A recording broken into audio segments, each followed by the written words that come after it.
Hi, hello viewers. Welcome to KSG Travel and Videos. Today we are going to see the Indian beast, which is Indiangaur. The beast will be also called as a bison. The Indiangaur is the tallest species of wild cattle found in India and largest extant bovine. There are about 13,000 to 30,000 gaurs in the world, with approximately 85% of the population present in India. The first ever population estimation exercise of the Indian Gaur carried out in the Nilgiris Forest Division in February 2020 estimated around 2000 Indian Gaur to be inhabitability geography. It is native to South and Southeast Asia in India. The Indian bison also has been listed as vulnerable on the IUCN Red List since 1986. The global population was estimated at a maximum of 21,000 mature individuals in 2016, with the majority of those existing in India. It has declined by more than 70% during the last 3 generations and is extirpated from Sri Lanka and mostly like Bangladesh. Populations in well protected areas are stable and increasing. The gaur is the largest extant bovine. It is a strong and massively built bovine with a high convex ridge on the forehead between the horns, which protrudes anteriorly, causing a deep hollow in the profile of the upper part of the head. There is a prominent ridge on the back. The ears are very large. In the old bulls, the hair becomes very thin on the back. The adult male is a dark brown, approaching black in very old individuals. The upper part of the head from above the eyes to the nape of the neck in ashy grey or occasionally dirty white. The muzzle is a pale colored and the lower part of the legs are pure white or tan. The cows and young bulls are paler and in some instances have a rufous tinge, which is most marked in groups inhabiting dry and open areas. The tail is shorter than in the typical accent, reaching only to the hocks. They have a distinct ridge running from the shoulders to middle of the back. The shoulders may be as much as 12 cm higher than the rump. This ridge is caused by the great length of the spinous process of the fore part of the trunk as compared with those of the loins. The hair is short, fine and glassy. The hooves are narrow and pointed. The gaur does not have a disinfect develop on the throat and chest. Both sexes have horns which grow from the sides of the head. Curving upwards between the horns is a high convex ridge on the forehead. At their bases, they present an elliptical cross section, a characteristic that is more strongly marked in bulls than in cows. The horns are decidedly flattened at the base and regularly curved throughout their length and are bent inward and slightly backward at their tips. The color of the horns is some shade of pale green or yellow throughout the greater part of their length, but the tips are black. The horns of medium size by large bovine stands grow to a length of 60 to 115 cm. The cow is considerably lighter in color than the bull. Her horns are more slender and upright with more inward curvature.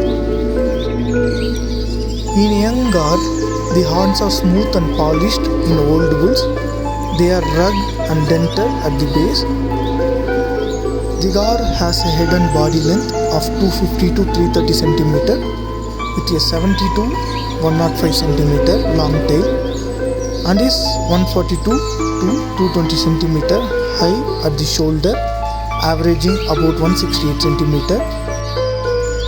At the top of its muscular hump, just behind its shoulders, an average adult male is just under 200 centimeter tall, and the male's girth at its midsection average about 277 centimeter.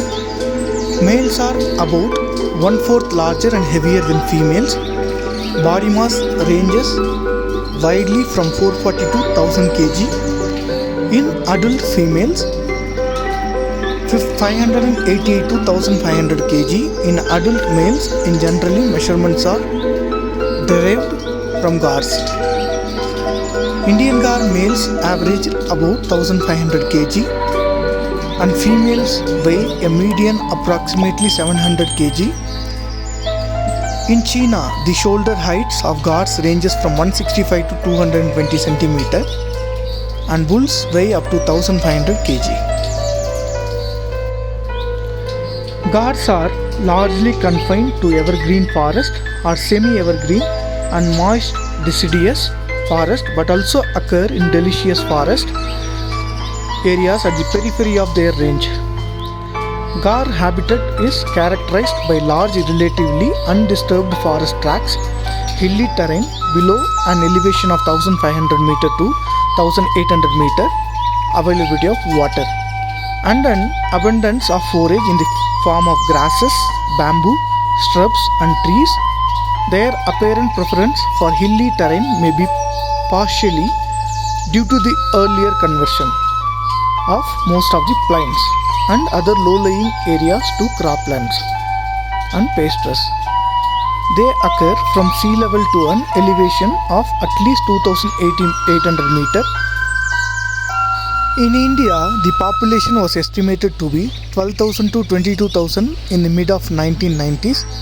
The Western Ghats and their outflanking hills in southern India constitute one of the most extensive extant strongholds of Gaur, in particular in the Wayanad, Nagarhole, Mudumalai, Bandipur complex. The populations in India, Bhutan and Bangladesh are estimated to comprise 23,000 to 34,000 individuals have been reported in both Nagarhole and Bandipur National Park.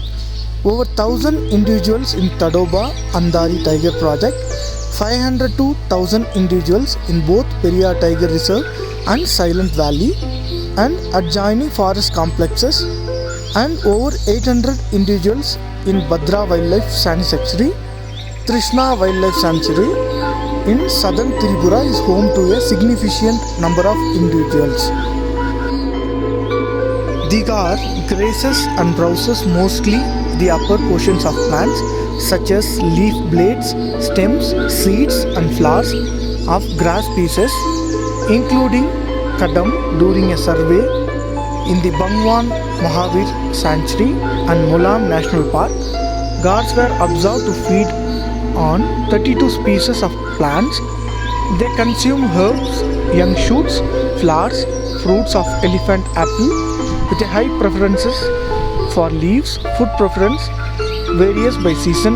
In winter and monsoon, they feed on preferably fine and fresh true grasses and herb spices of the legume family such as stick clover, but also browse on leaves and shrub species such as Indian boxwood, mallow-leaved, grassberry, East Indian screw tree and the chase tree. In summer, they also feed on bark of teak. So, consumption of teak bark may help animals to satisfy both mineral and other food needs. Long-term survival and conservation of this depend on the availability of preferred plant species for food, hence protection of the historically preferred habitats used by Gaur is as a significant factor. Sexual maturity occurs in the Gaur's second or third year. Breeding takes place year around, but typically peaks between December and June. Females have one calf, rarely two, after a gestation period of about 275 days, a few days less than domestic cattle. Calves are typically weaned after 7 to 12 months. The lifespan of Gaur is captivity is up to 30 years. Due to their size and power, gaur have few natural predators besides human leopards, dhole packs and large mugger crocodiles occasionally attack unguarded calves or unhealthy animals. Only tigers and saltwater crocodiles have been reported to kill adult gaur. However, the habitat and the distribution of the gaur and saltwater crocodile seldom overlap in recent times. Due to the decreasing range of both species, a crocodile likely would need to be a mature adult male, more than 3.7 mm or 12 feet and 3 kg or 660 lb to make a successful attack on healthy adult gaurs. Tigers hunt young or infirm gaur but have also been reported to have killed healthy bulls weighing at least 1000 kg. When confronted by a tiger, the adult members of gaur herd often form a circle surrounding the vulnerable young and calves, shielding them from the big cat as tiger rely on ambush attacks. When taking on prey as large as a gaur, they will almost always abandon a hunt if detected and met in this manner. A herd of gaur in Malaysia encircled a calf killed by a tiger and prevented it from approaching the carcass. Nevertheless, the gaurs are formidable opponents to the tigers. They are capable of killing tigers in self-defense. The gaur is highly threatened by poaching for trade to supply international markets, but also by opportunistic hunting and specific hunting for home consumption. In the 1990s, gaurs were particularly sought by Vietnamese poachers for their commercial value in Thailand. The gaur is severely threatened by poaching for commercial trade in meat and trophies. Where gaur have not been disturbed, they are basically diurnal. In other areas, they have become largely nocturnal due to human impact on the forest in central India. They are most active at night and are rarely seen in the open after 8 o'clock in the morning. During the dry season, herds congregate and remain in small areas, dispersing into the hills with the arrival of the monsoon. While gaur depend on water for drinking, they do not seem to bathe or wallow. In January and February, gaur live in small herds of 8 to 11 individuals, one of which is bull. In April or May, more bulls may join in the herd of mating and the individual bulls may move from herd to herd. Each mating with many cows in May or June, they leave the herd and may form herds of bulls only or live alone.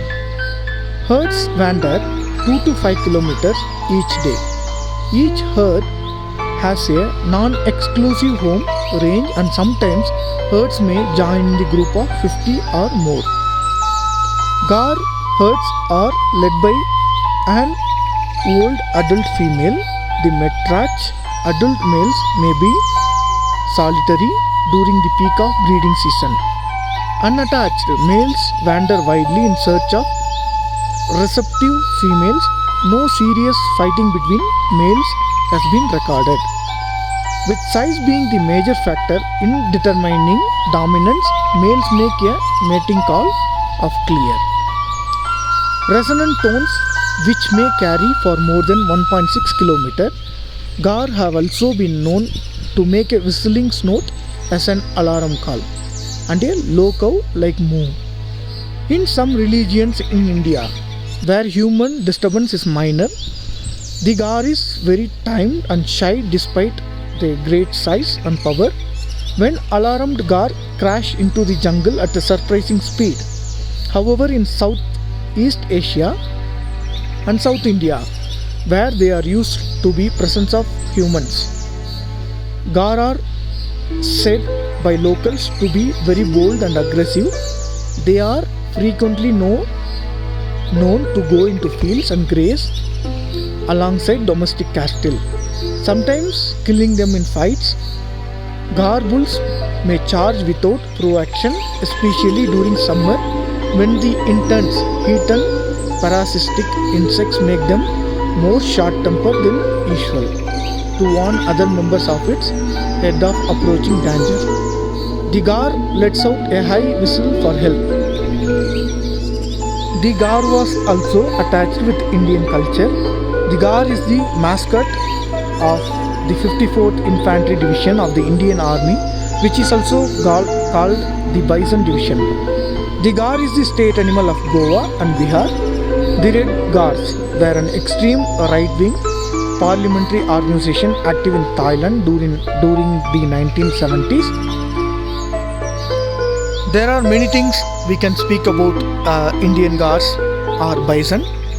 Today, the video which we have posted, we hope it is useful and understanding. The next video, we will come with some wild animal with the details of that. Hope you all like these videos. If you are seeing first time our channel, kindly like, subscribe. If you are liking the video, kindly share with your friends. Tell them to subscribe. Thank you all.